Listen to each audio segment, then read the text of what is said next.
మంత్రి పొన్నం ప్రభాకర్ పై బండి సంజయ్ చేసిన వ్యాఖ్యలను ఖండించారు కాంగ్రెస్ నేతలు. వెంటనే పొన్నం ప్రభాకర్ కు వారి తల్లికి క్షమాపణలు చెప్పాలన్నారు. సంజయ్ ఎన్నికల సమయంలో హడావిడి చేశాడు తప్ప ఏం చెయ్యరని విమర్శించారు. తెలంగాణ తెచ్చిన తమపై మాట్లాడడానికి సిగ్గుండాలన్నారు నేతలు. వాళ్ళ అమ్మను విమర్శించవద్దు, అమ్మ ముచ్చటే తీయవద్దు. నువ్వు ఎస్టీ ఎస్సీ బడుగు బలహీన వర్గాల అమ్మకు చెప్పినట్టే తెలంగాణ రాష్ట్రం మొత్తంలో సంజయ్ మాట్లాడితే తెలుసుకొని మాట్లాడు, తెలవకుండా మాట్లాడకు. ఒక ఎడ్యుకేటెడ్గా ఒక ఈ రాష్ట్రానికి మీ బీజేపీ పార్టీకి లీడర్గా ఉన్నప్పుడు దానికి ఆలోచన చేసి ఏది పడితే అది మాట్లాడితే అది కరెక్ట్ కాదు. ఆమె ప్రభాకర్ ఒక అమ్మ కాదు, మనకు అందరికీ అమ్మే. ఆమె ఏజ్ ఏంటి, మన ఏజ్ ఏంటి, అందులో నువ్వు తెలుసుకోకుండా మాట్లాడితే అది వేరే విధంగా పోతుంది. అది నువ్వు అనుకుంటున్నావు కావచ్చు, నేను ఎంపీగా పోటీ చేస్తున్నా నాకు ప్లస్ పాయింట్ అవుతుంది, అది నీకు మైనస్ గా అవుతుంది. పొన్నం ప్రభాకర్ అన్నకు బేషరతుగా ఆయనకు క్షమాపణ చెప్పవలసిన నీకు అవసరం ఉంది. ఆయనకు బేషరతుగా నువ్వు క్షమాపణ చెప్పాలి. లగ్జరీ షూట్లు వేసుకొని ఇష్టం వచ్చినట్టు మాట్లాడతారా? అదాని అంబానీలకు చెంచగిరీలు చేసుకుంటా మా మా పొన్నం ప్రభాకర్ తల్లి గురించి మాట్లాడతారా?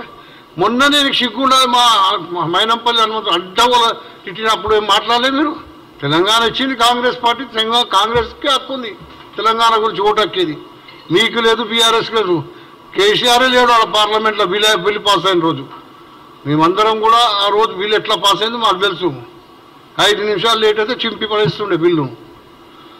ఏమైనా ఈరోజు బేషరతుగా బండి సంజయ్ గారు పొన్నం ప్రభాకర్ గారికి క్షమాపణ చెప్పాలి బేషరతుగా మేము డిమాండ్ చేస్తున్నాం. మళ్ళా మా కాంగ్రెస్ మంత్రుల జోరికి మా తెలంగాణ ఇచ్చిన తల్లి సోనియా జోరికి వస్తే బిడ్డ ఇడిషేది లేదని సభాముఖంగా చెప్తా ఉన్నాం.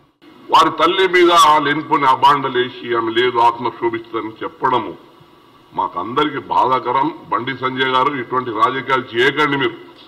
మీరు ఒక ఇప్పుడు మళ్ళా రేపు ఎన్నికల్లో పోటీ చేయబోతున్నారు. మరి ఎక్స్-ఎంపీ అవుతారు, ఎమ్మెల్యే పోటీ చేసినారు, ప్రజలు మీరు తిరస్కరించారు. మేమంతా మా సహచర ఎంపీలుగా మా ఎక్స్-ఎంపీలుగా మా అందరం తీవ్ర ఖండిస్తున్నాము. బండి సంజయ్ గారు మీరు క్షమాపణ చెప్పాలి, పొన్నం ప్రభాకర్ గారి గురించి చెప్పాలి. మరి వారి తల్లి కూడా పోయి మీరు క్షమాపణ చెప్పి కొడుకు ఇచ్చేయాలి. ఇది భావ్యం కాదు, మీకు ఒక పద్ధతి కాదు, లేదు ఇది రాజకీయం కాదు. ఇది అన్నని మాటలు అన్నట్లు చెప్పి చేయడం మొత్తం యావత్ రాష్ట్ర ప్రజలు గ్రహిస్తారు.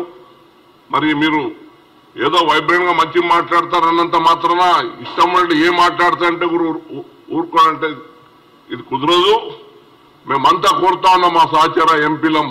మేమంతా తెలంగాణ కోసం పొన్నం ప్రభాకర్ గారు కూడా ముఖ్యమైన పాత్ర.